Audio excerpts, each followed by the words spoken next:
Bang Batavia, selamat bergabung di Politik Kebatinan, di mana kadang politik bikin ngebatin, kadang juga overthinking, yang penting yakin. Ente seberapa yakin Pak Anies jadi presiden suatu hari nanti? Untuk saat ini belum yakin. Wah, jawaban yang sangat realistis. Hampir semua bintang tamu atau narasumber Anda tanya, yakin semua Bang. Oke. Oke, jadi topik besarnya Bang, sepak terjang seorang Anies Baswedan di mata Bang Batavia. Gimana tanggapannya Bang? Aneh ngerokok nih, nggak apa-apa. Iya. Ya kalau Pak Anies itu kan bukan orang partai. Satu, dia sekarang sudah menjabat sebagai pejabat publik atau pejabat politik. Jadi kalau kita bicara apakah Anies yakin menjadi presiden, saat ini saya nggak yakin. Kita kita saja. Walaupun dia banyak diminati,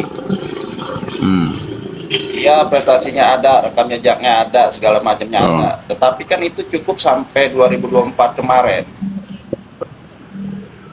Oke. Nah, langkah selanjutnya adalah 2029. Nah, di 2029 ini arahnya kemana? Kemana? Yang harus diarahkan tentukan Pak Anies. Kemana kira-kira? Kalau bicaranya dia hanya dua pilihan. Dia menjabat jabatan publik atau dia masuk ke dalam partai politik. Itu realitas kalau dia ingin maju ke 2029. Ya.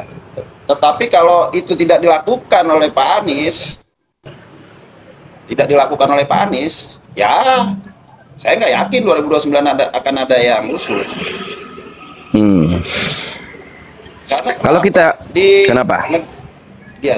Karena gini Bang Agam, karena di negeri ini setiap ada tokoh yang baru yang bisa melebihi tokoh lama, maka tokoh baru itu yang akan diusung atau yang akan dinaikkan.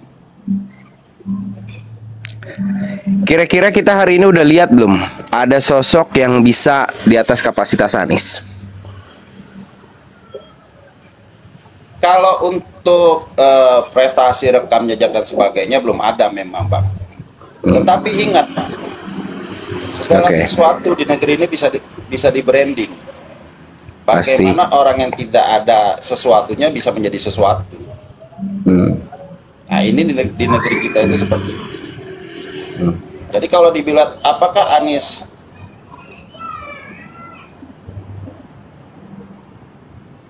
sorry Bang, ada nelpon, sorry. Jadi apakah Anies ada yang bisa melebihi dari Pak Anies untuk saat ini? Untuk saat ini tidak. Tetapi untuk 2029 itu kemungkinan banyak kalau Pak Anies tidak menjadi dua yang saya katakan tadi. Oke.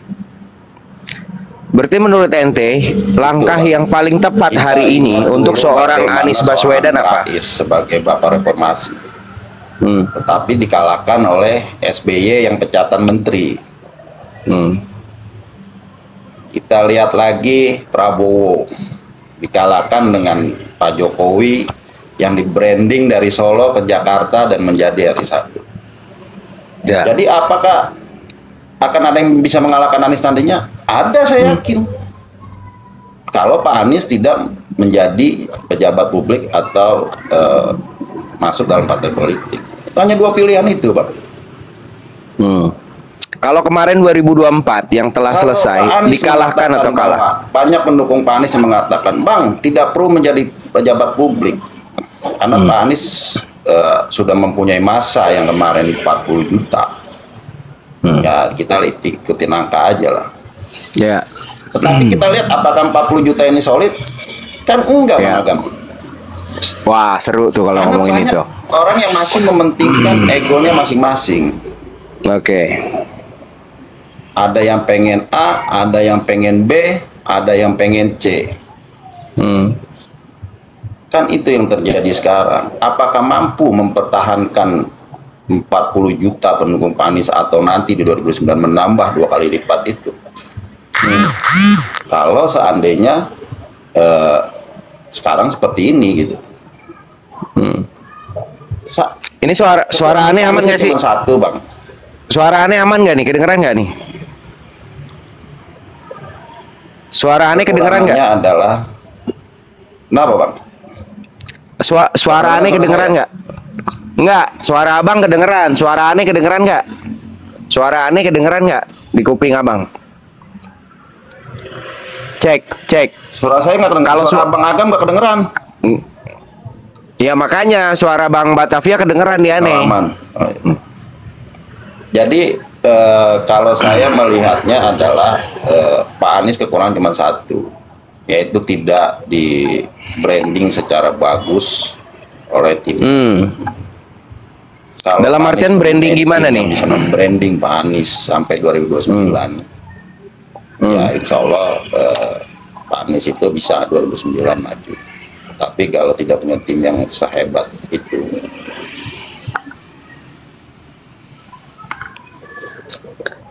Suara aneh kedengeran nggak nih bang? Suara. jadi kalau kita bicara Suara aneh kedengeran nggak? Ya, makanya aneh ngomong ente nggak kedengeran. ya, Coba Bang Pulai kedengeran nggak suara saya Bang Pulai? Coba keluar dulu. Coba keluar dulu. Bang Agam suaranya nggak kedengeran. Suara Bang Agam.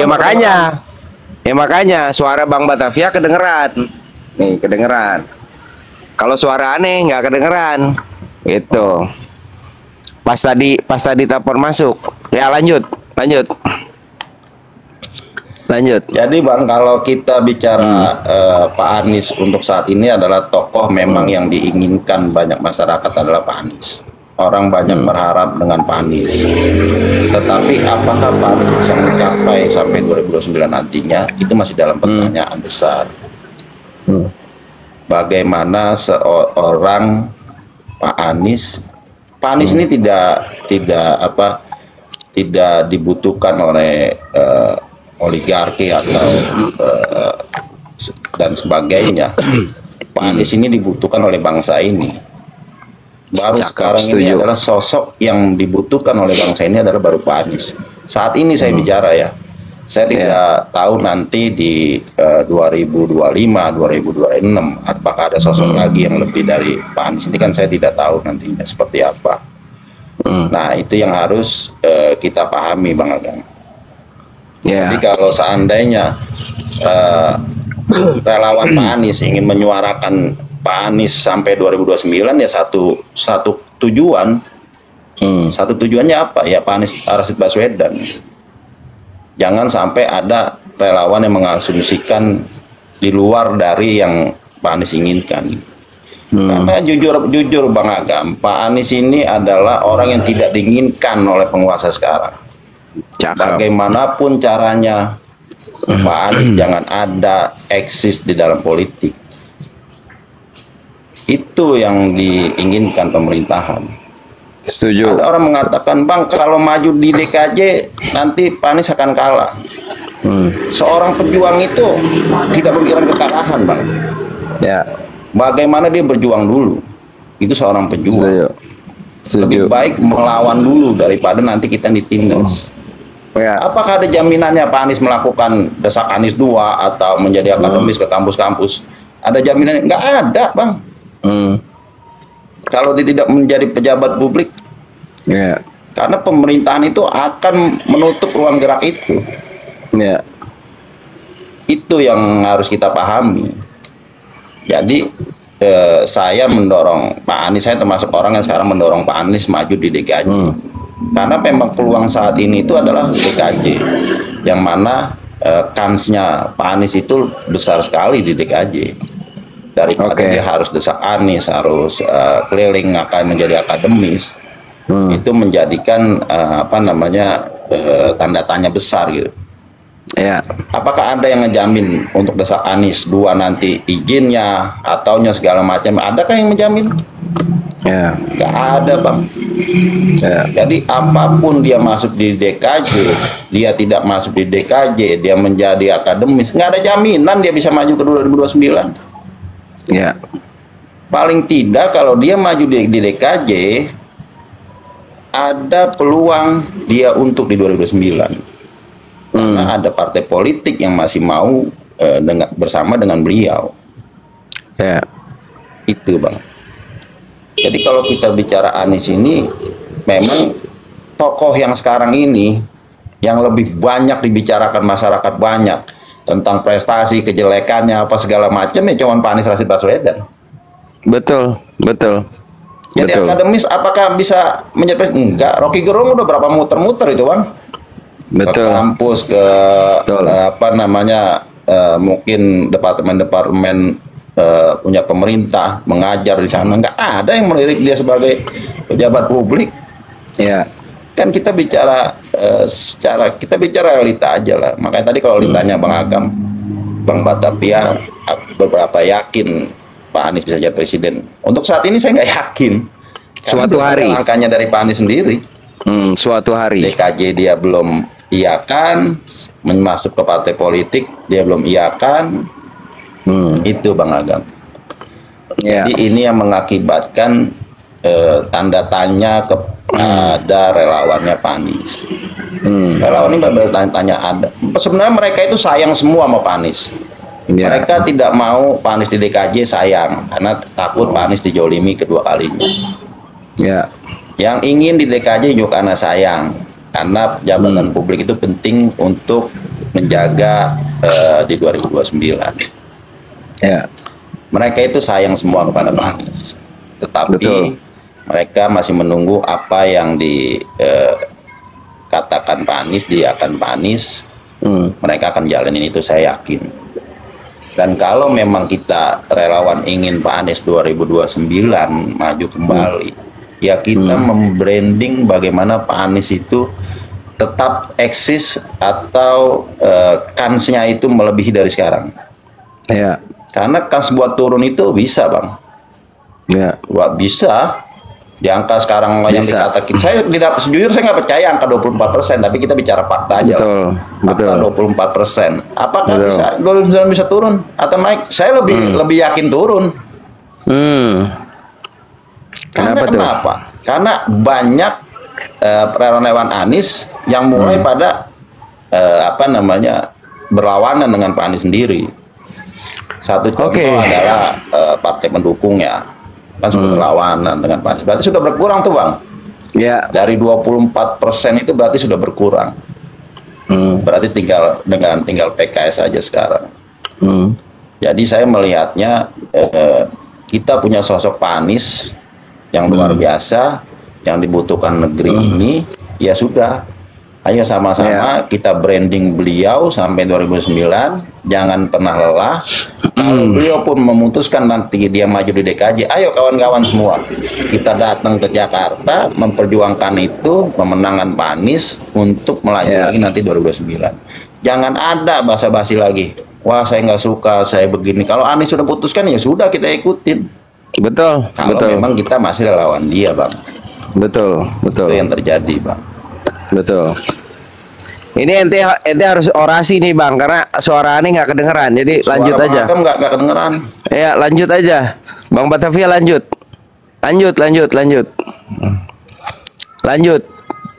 Lanjut ngobrol aja, ngalir ngobrol. Suaranya nggak kedengeran Bang. Iya benar, makanya lanjut aja, lanjut.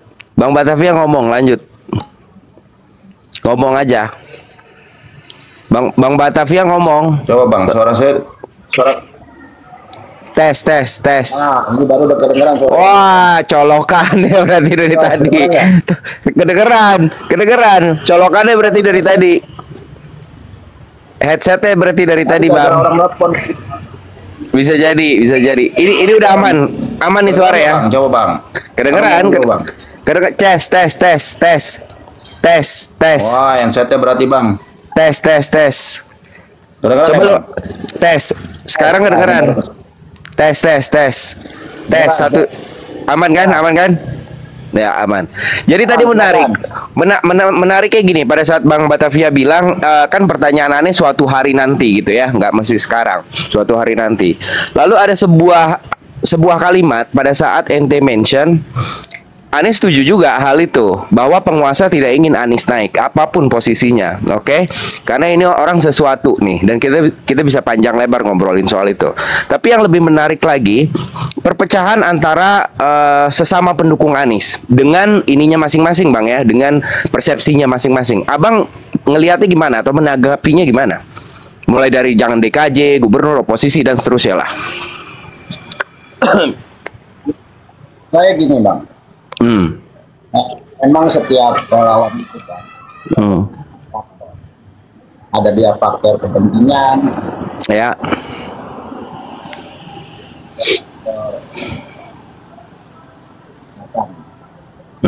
itu pasti Ya. akan Hmm. masih bersama. Hmm. Tapi kalau dia adanya faktor kepentingan itu menggunakan ini partai pendukung kan, Ya. sudah kelar dan nya sudah oke, nah, kelar. Tetapi kalau Ya. relawan yang masih secara ikhlas itu kalau masih bersama kami. Dan kan, kita juga sudah membuat perubahan jalan kalian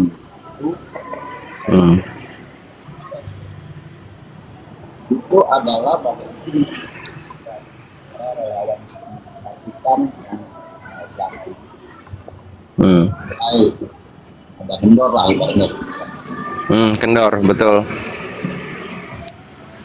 kita membuat itu bahan kita akan buat di setiap kota.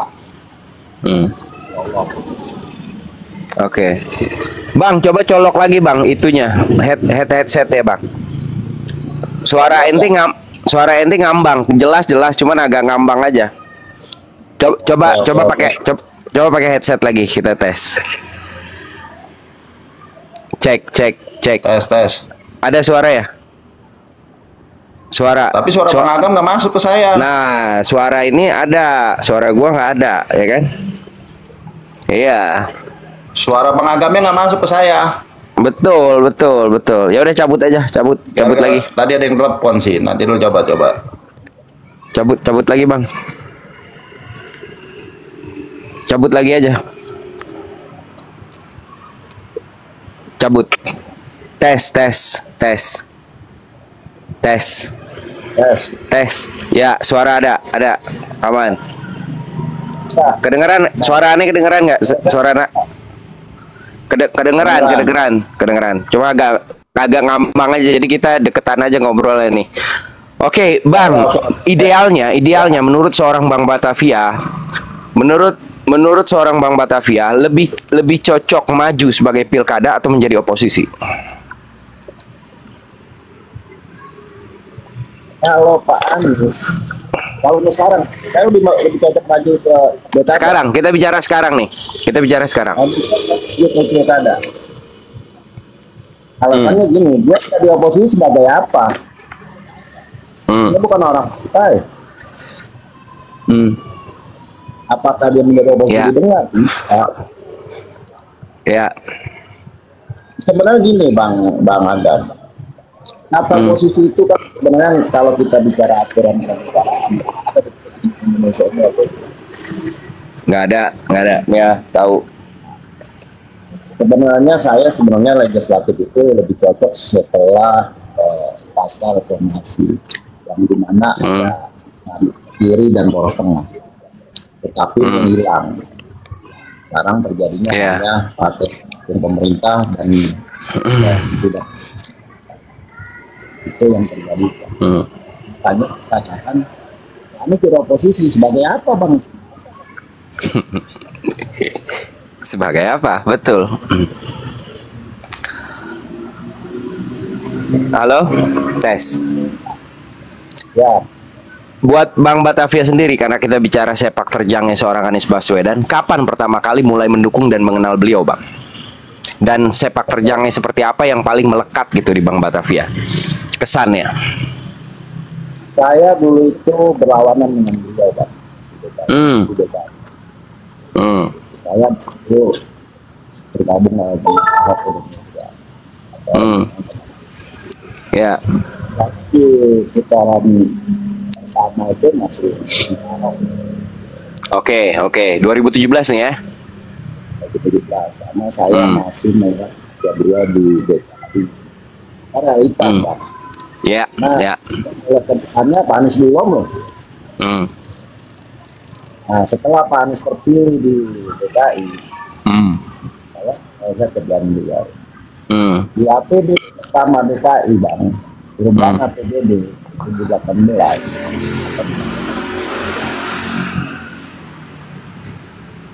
Pelatihan, pembimbingan, UMKM, segala macam. Hmm. Saya terus dengan beliau.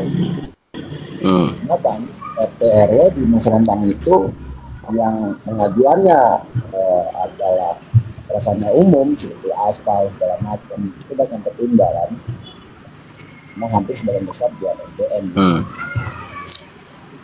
Tapi di 2018 akhir saya melihat ya benar yang dilakukan sama dia. Dan yang lebih tersentuhnya saya dengan beliau itu adalah pada saat COVID. Oke, 2019-20. Ya, pada saat itu saya sedikit masuk dalam Kebijakan apa yang paling terkesan tuh Bang? kebijakan yang pertama yang saya akui hebat dari beliau adalah beliau tidak memandang dia orang Jakarta atau bukan. Setuju. Jadi orang yang bernomisili di Jakarta itu tanggung jawab beliau. Ya. Nah, karena beliau memotong 25% dari PNS di DKI untuk memenuhi kebutuhan itu Bang. Karena gini Bang, kalau yang pedagang kecil Bang, kayak tukang bakso, tukang somai, pedagang kaki lima, yang KTP-nya tidak, dia harus bayar kontrakan. Kalau nggak dibantu siapa Bang itu? Pada saat itu luar biasa. Harusnya memandang itu, diberikan semua itu. Betul. Jakarta, orang Jakarta diberikan semua bantuan itu. Dibungkus dengan kardus, ditulisin bantuan dari Pemprov. Tidak ada tulisan bantuan dari Anies tuh. Ente lagi nyindir Bang.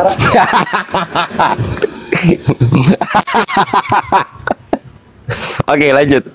Manis, sarkasnya semut. Terus. Nah, setelah itu saya selalu dengan beliau kerja lagi baca.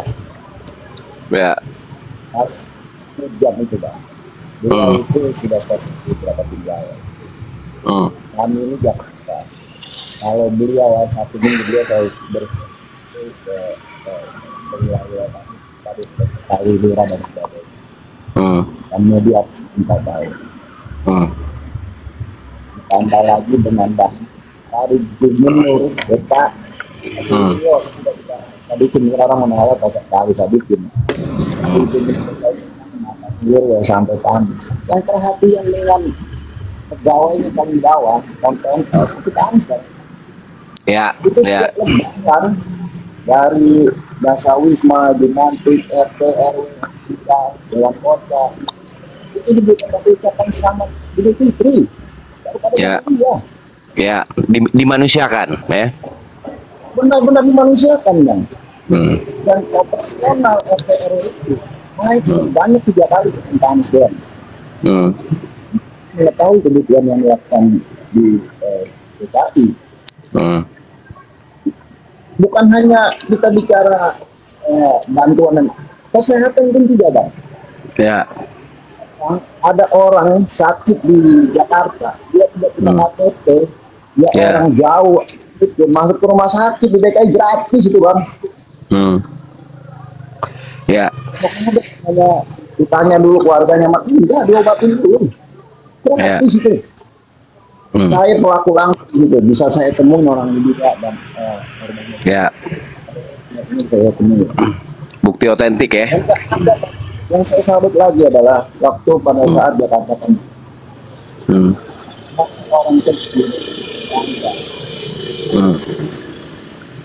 Tapi kalau orang besar melanggar itu karena keserakahan dan pasti, Makanya kaki 5 itu nggak ada yang digusur Bang sama beliau. pasti, ya.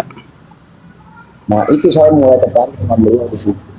Dan Oke, saya 2020 akhir itu pada saat COVID itu saya sudah mengampanyakan beliau. Hmm. Nah, itu yang saya sangat Berarti slogan membesarkan yang kecil tanpa mengecilkan yang besar itu nyata ya. Dalam artian secara bukti konkretnya tuh ada di lapangan ya. Hal-hal kayak Ya. gitu ya.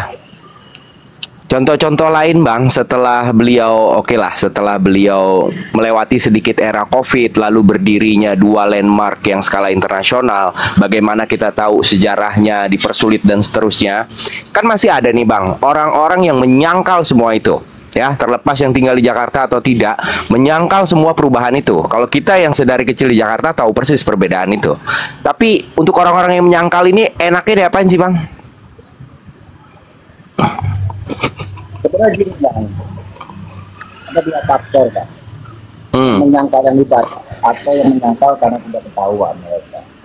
Oke. Banyak orang yang kali itu karena tidak ketahuan juga banyak. Kalau itu zaman beberapa itu, tapi memang yang nekat yang biasa itu memang terjadi. Makanya saya katakan bahwa Pak Anies itu nggak punya tim branding Bang. Menurut ente lemahnya di situ? Lemahnya memang di situ Bang. Seharusnya seperti Branding. apa? Bang, seharusnya Pak Anies mempunyai tim branding untuk mempromosikan beliau. Ya. Ibaratnya kita kan barang itu kalau mau laku ya harus kita bungkus sebagian sebagus mungkin. Tapi Pak Anies udah bagus, Betul. tapi nggak ada yang bungkus lagi gitu. Betul. Itu Bang. Ini orang cuma masuk gorong-gorong bisa jadi presiden. Bang. Ini nyindir siapa lagi Bang? Nah. Cakep. Tapi mungkin beliau sendiri yang nggak pengen di branding, apa gimana? Benar Bang, salah satu. Kemudian kita tidak bisa selalu berperilaku seperti itu. Kalau ini nomor satu. Sebenarnya bukan masalah ini. Oke, bukan. Karena memang dia tidak mau. Tetapi saya katakan gini, media sosial itu biasa. Luar biasa, luar biasa, betul. Kita pemakai, belum kita sebagainya. Ya. Kita tidak. Sebagus apapun tidak dilihat orang. Kita bisa ngelihat memang algoritma TikTok kemarin pada saat Pilpres luar biasa untuk 02, oke? Dan itu nggak bisa dipungkiri juga banyak sebagian orang yang kemakan algoritma tersebut tanpa pernah dapat masukan apapun tentang 01 kan gitu. Andai pun ada yang jelek-jeleknya nih. Jadi kalau kedepannya di pilkada Bang, dengan kita sama-sama tahu lah kebijakan yang hari ini dibuat kurang lebih mirip kayak mahkamah kakak, sekarang mahkamah adik. Apa mau langsung dilantik aja Bang? Mungkin hal itu terjadi lagi apa gimana? Kita lantik aja langsung apa gimana ya? Daripada buang-buang duit, buang-buang waktu.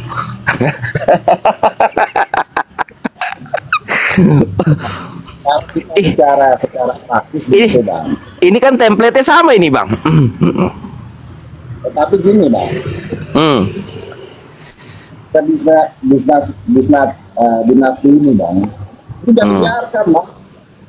Oh pasti, wajib kita lawan, ya. Nah sekarang siapa sosok yang bisa melawan dia? Manfaat. Karena Ya. Anies yang kita berat. Ya. Ya. Makanya itu kesalahan semua. Setuju. Karena beliau makanya beliau PDIP mengambil kesalahannya. PDIP itu bisa melihat Pak Anies. Karena saya yakin melihat seperti itu. Ya, setuju.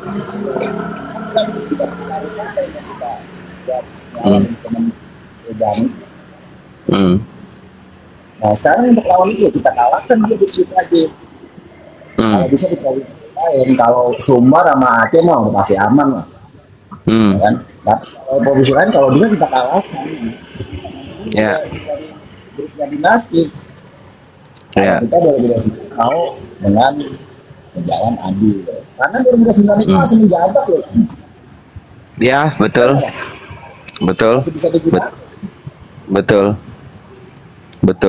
Nah, ini yang harus kawan-kawan dari relawan tiga kalau bisa satu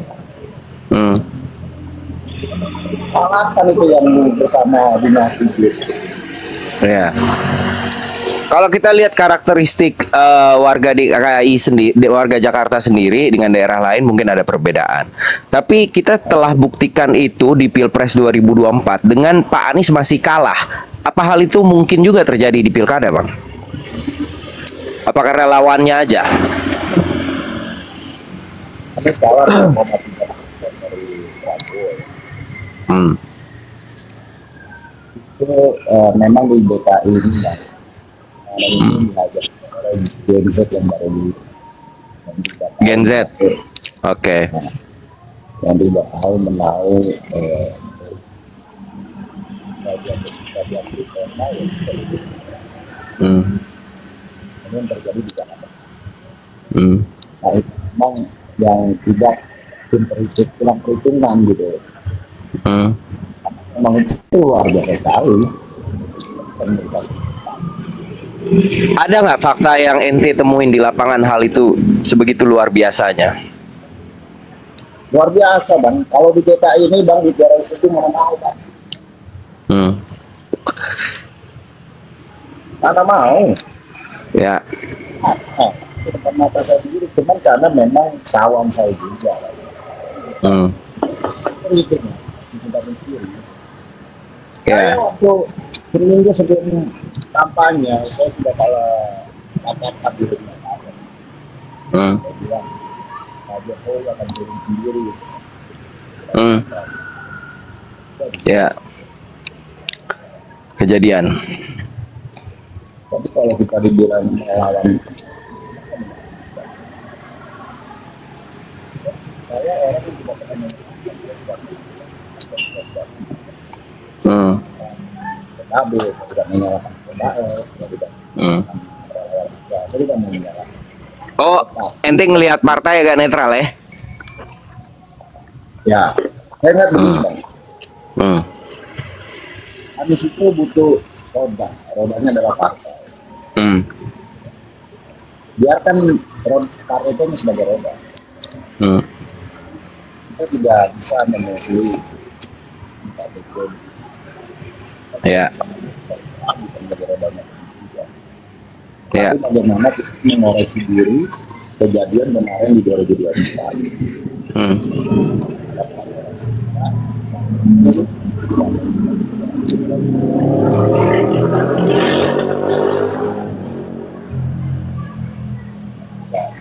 Menambahkan yang terjadi.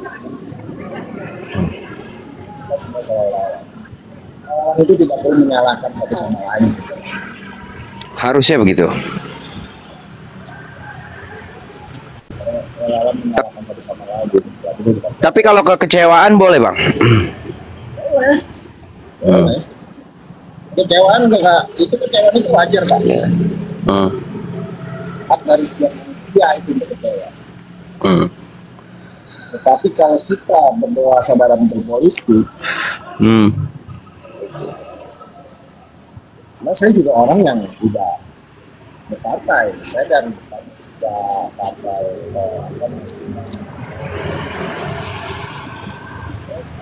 tidak pernah. Ya. Ya. Tapi memang dekat dengan orang partai. Itu, Bang.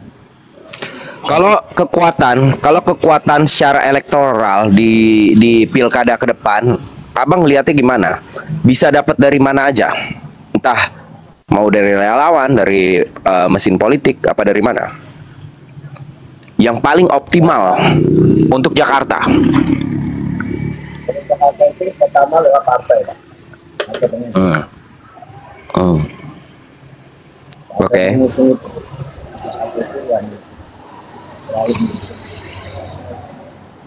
Itu adalah PKS pemberi.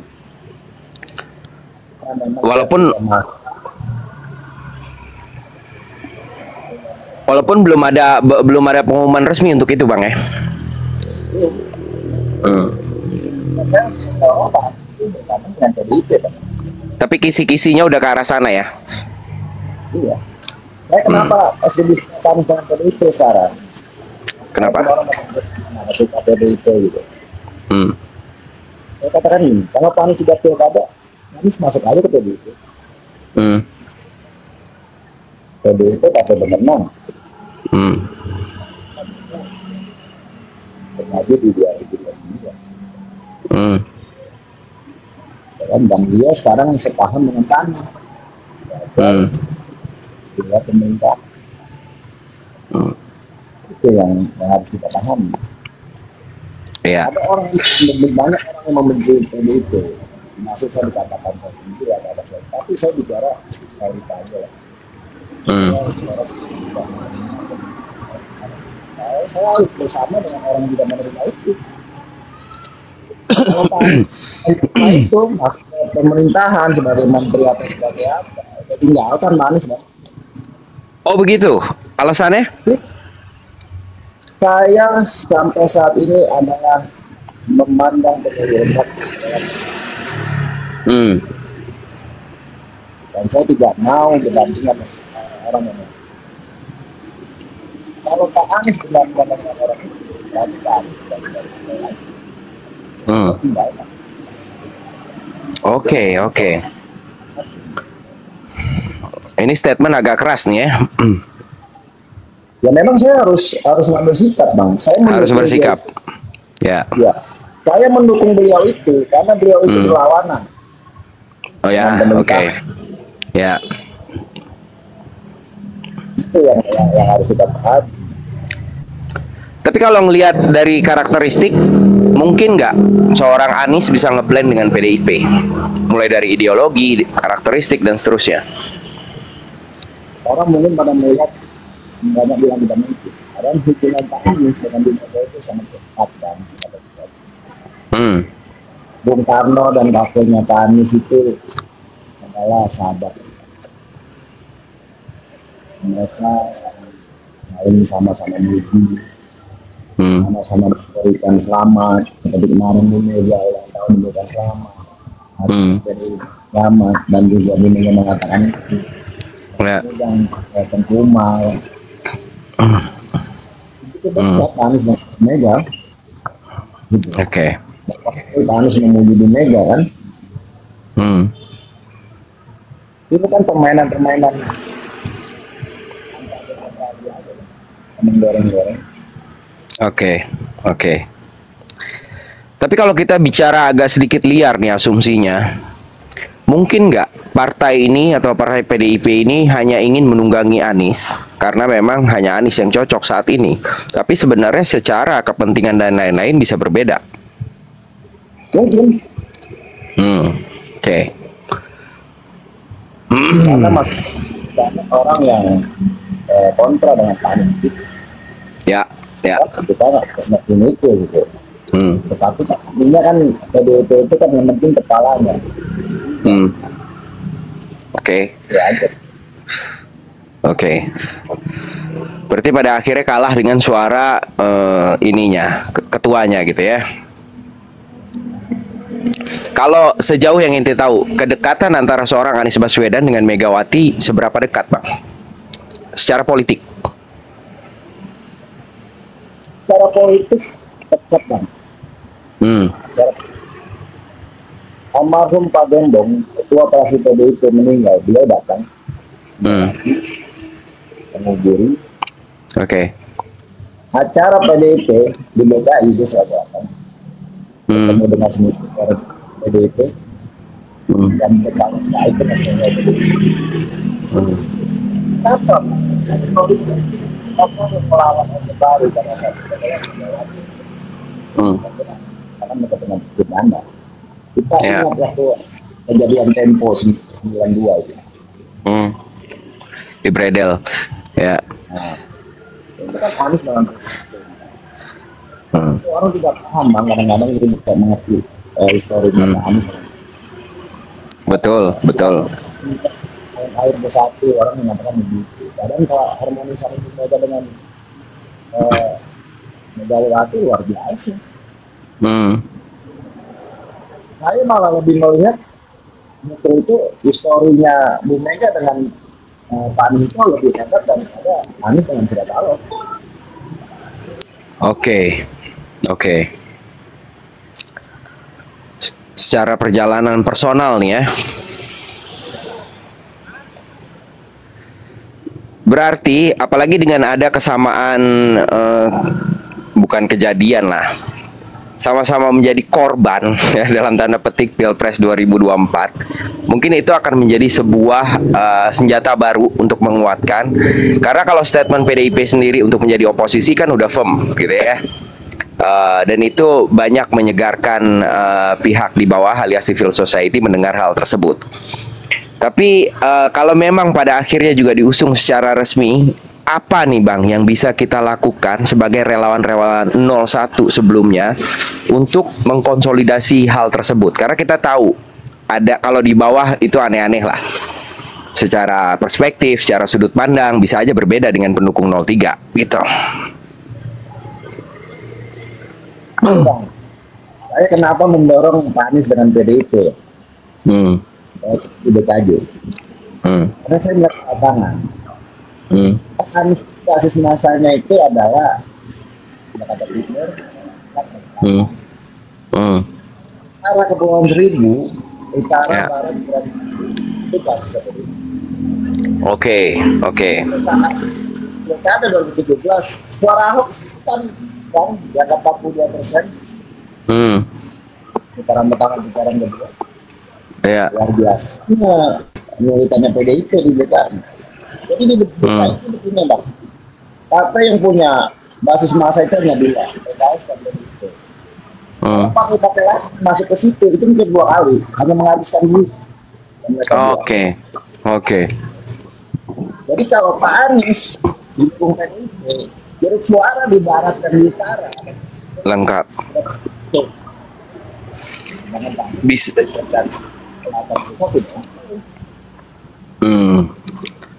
Bisa full secara optimal. Tapi kita sama-sama tahu nih Bang, bagaimana gaya PDIP dalam tanda petik menyetir ininya yang diusung. Bisa nggak hal itu terjadi juga sama Anies? Atau memang Anies akan berdiri aja sebagai Anies Baswedan? Sehingga kebijakannya nggak bisa diintervensi. Tahu saya Bang, saya bicara fakta aja lah.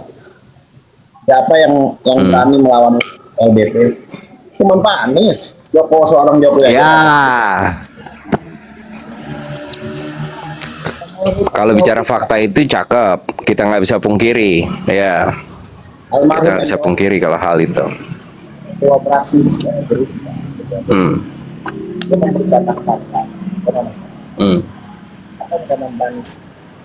Jangan berikan nama yang saya masukkan dalam pemerintahan saya.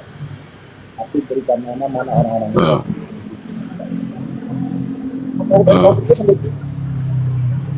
Saya masuk di orang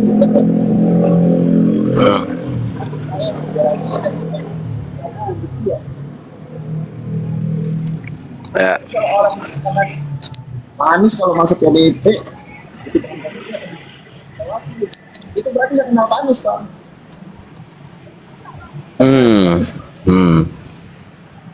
Ya. Nggak kenal Pak Anies dia ya. Berarti kalau dari sudut pandang kacamata Bang Batavia, hal itu nggak mungkin terjadi. Dalam artian Anies ya tetap akan jadi Anies Baswedan. Kalau dia sudah memimpin gitu ya. Lalu harapan Bang, harapan terbesarnya yang kita udah sama-sama tahu, beliau udah pernah menjabat di 2017, lalu naik ke Pilpres, lalu insya Allah mungkin akan menjabat lagi, amin amin. Harapan terbesar nih untuk Jakarta sendiri dengan adanya aglomerasi dan seterusnya. Yang kita tahu itu ya obstacle lah, halangan-halangan rintangan yang emang dipasang. Undang-undang DKJ dan tentang aglomerasi kita ada. Ini sebagai pengawas, tetapi tetap daerah itu dipegang daerahnya, ya dengan undang-undang.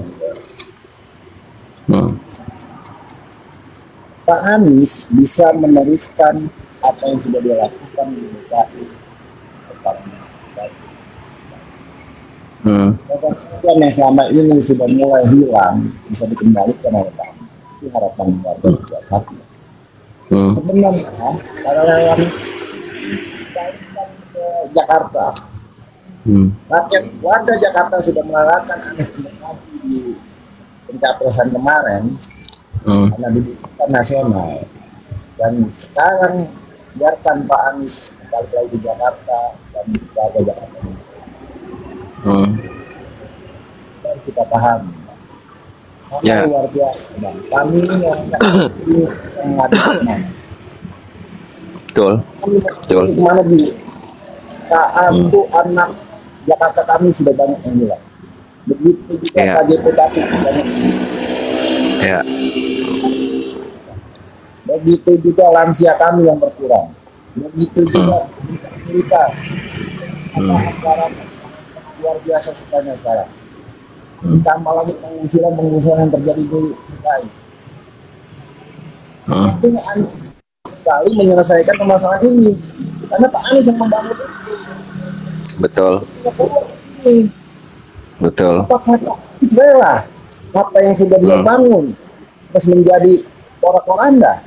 Padahal dia punya kemampuan untuk melakukan itu. Jadi cara berpikirnya seperti itu, Bang. Iya, kalau kita bicara hati nurani. Belum lagi soal apa kemarin Kampung Bayam gitu ya, yang beliau kan sangat erat dengan hal itu. Nah, ditambah lagi mangga besar sekarang digusur. Ada RW yang digusur. Ayolah, asli orang Jakarta ini kembali gitu. Orang Jakarta. Kapan orang Jakarta ini sudah mengikhlaskan menjadi presiden. Sekarang jadi biarkan kami ambil bapak kami lagi. Amin, amin. Itu Bang. Ada juga narasi seperti ini Bang. Setidaknya Pak Anies kalau menjabat di Jakarta lagi akan bisa memperlihatkan sedikit yang kemarin digembar-gemborkan soal program perubahan tersebut ya. Sehingga Jakarta akan menjadi miniatur perubahan tersebut yang mungkin ke depannya atau di 2009-nya akan menjadi sebuah barometer. Setuju nggak? Setuju Bang. Karena gini. Sekarang ada 2 ibu kota. DKJ masih ibu kota, karena masih ada pemerintah pusat dari media hasil pakai. Ya. Prabowo sudah mengatakan, saya akan mengatur di DKI. Dan IKN kemungkinan akan ditindak. Ya. Ada 2 ibu kota yang apakah IKN yang berhasil atau DKJ yang berhasil? Ya. Kalau DKJ yang berhasil, Pak Anies akan mulus itu di 2009. Jadi kata penjelasan, Anies bukan punya Jakarta aja Bang, punya nasional. Woi, apakah waktu di DKI? Tidak. Anies melakukan kompetitor nih dengan orang Cianjur, dengan orang Jawa Tengah, dengan orang Jawa Timur, dengan orang NTT. Tambah lagi Pak Anies memberikan bantuan belanja di beberapa provinsi. Anggaran yang besar ini 83 triliun di DKI Jakarta. Kan bisa membantu daerah-daerah sekeliling, Bang. Betul. Di tangan orang yang tepat. Benar. Betul. Kalau kita bicara Anies bukan punya orang Jakarta doang, benar memang. Dapatnya orang warga Jakarta. Orang warga Jakarta dari paham Bang. Silakan donasi-donasi dia, ayolah kita bersatu. Silakan relawan datang ke DKJ. Tapi itu kan Anies Bang. Daripada hanya penolakan saja. Oh jangan ntar kalah. Iya kalau dia mau kalah, kalian turun juga ke DKJ. Itu. Kira-kira apa yang membuat Anies sampai detik ini belum memutuskan sesuatu atau belum mengumumkan sesuatu, Bang? Ya, dia kan kemarin juga bicara masih pertimbangkan mereka. Kami tahu bang apa yang akan terjadi dengan MA ini. Ya, ya. Yang aneh khawatir sih template-nya dipakai lagi gitu ya. Kalau mau suzon. Benar bang.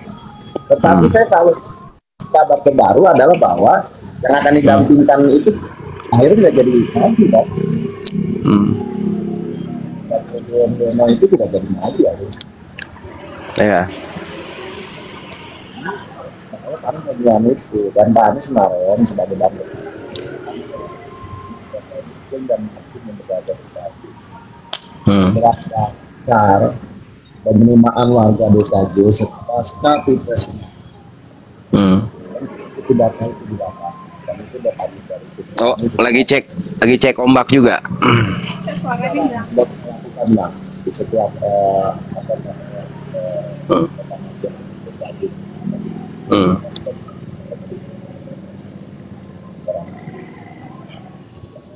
Kita juga sudah mempersiapkan karena kalau memang ini sudah terjadi bang, lawan kita itu bukan hanya gubernurnya, mau gubernur Ridwan Kamil, mau siapa, bullshit buat saya. Lawan itu sudah itu sendiri.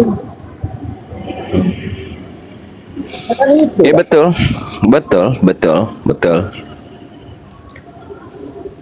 Memang agak rumit ya, gitu ya. Kita ngelihat ini semua memang harus secara komprehensif, Bang. Kalau nggak kita bisa ya pertama jatuh ke pesimis, yang kedua nanti over lagi kayak kemarin. Over yakin gitu, over confidence. Ini bang, makanya saya gini bang, makanya saya tidak berkoar-koar bang. UKT naik, lagi naik kemarin ada Tempera, ada lagi BBM naik dan naik. Saya tidak berkoar-koar karena Anies sudah mengungkapkan kemarin. Ya. Pak Anies selama kampanye sudah mengungkapkan. Ya. Dan hal terjadi gitu. Jadi ya sudah nikmati saja gitu. Kalau nikmati keberlanjutanmu, gitu. Itu saya karena gini bang Adam. Saya bicara. Kami dari 01 selalu terus. Yang demo di DPR hanya 01 tuh pasukan sakit hati. Yang di demo di Istana tuh 01 yang sakit hati. Baik mereka tuh banyak gitu. Maka saya katakan saya sekarang sebagai relawan 01, mantan relawan 01 dan sekarang biasa depan. Saya mendukung program Jokowi sekarang. Silakan 1000%. 1000%. Naikkan UKT 500%. Naikkan Tempera itu 2%. Saya mendukung. Kenapa saya mendukung? Saya sudah dikatakan kemarin. Ya. Jadi saya bilang pada lawan Pak Anies, jangan kalian berteriak UKT, nggak usah Pak Anies sudah teriak sebelumnya, nggak usah kalian so jadi kawan bela-bela, biarkan kan begitu. Udah dibacain nama Anies di debat capres. Nah itu bang. Tapi kalau saya katakan gini bang, kemarin UKT-nya harusnya mau bergerak. Lagi dengan Tempera sekarang, Buru mau bergerak 4 tahun jadi begitu. Saya lebih baik semua bang, merasakan semua. Jadi pada itu kalau di DPR bukan gua aja nanti, gua 01 aja yang demo gitu. Dari Sabang sampai Merauke biarkan merasakan. Nah, itu. Saya berharap seperti itu. Bang, tanpa terasa, kita udah ngobrol hampir sejam ya. Makasih banyak atas waktunya. Sedikit closing statement dari Bang Batavia untuk kebaikan bersama dan semangat bersama. Silakan Bang. Sebelum Ane tutup. Kalau buat nasihatin orang ini bukan nasihatin orang lah, konsolidasi kita aja. Bagaimana melihat ini semua gitu.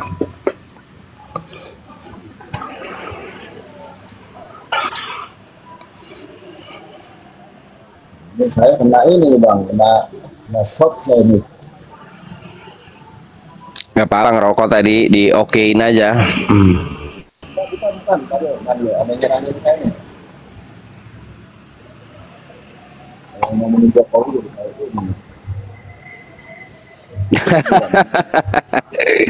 Kan kita dukung 1000%, buset dah. Orang kita dukung 1000%. Ya intinya saya gini aja bang, pada relawan, ya, Anies dukung bang, satukan suara, tinggalkan ego kita masing-masing. Sama dengan Pak Anies Baswedan ini, jangan pernah takut dengan segala apapun. Selama perjuangan, perjuangan itu tidak berhasil. Kalau tidak berhasil, kematian itu hanya sesuatu yang ditunda. Suatu saat perjuangan itu ada kematian. Bang mungkin untuk kawan-kawan. Jadi kawan-kawan kita bilangkan ego masing-masing, kita satukan suara. Apa yang diarahkan Pak langkah Pak Anies seperti apa kita dukung. Jangan pernah kita menyerah untuk suatu perubahan. Kalau memang kita ada di barisan kita perjuangkan itu sampai perubahan itu terjadi. Mantap. Terima kasih banyak waktunya Bang Batavia. Akhir kata dari Ane biasa, politik itu asik asal jangan diusik, ya kan? Salam buat teman-teman di Jakarta semua. Assalamualaikum warahmatullahi wabarakatuh. Agam Black signing out. Thank you Bang. Thank you banget waktunya. Izin upload di YouTube ya.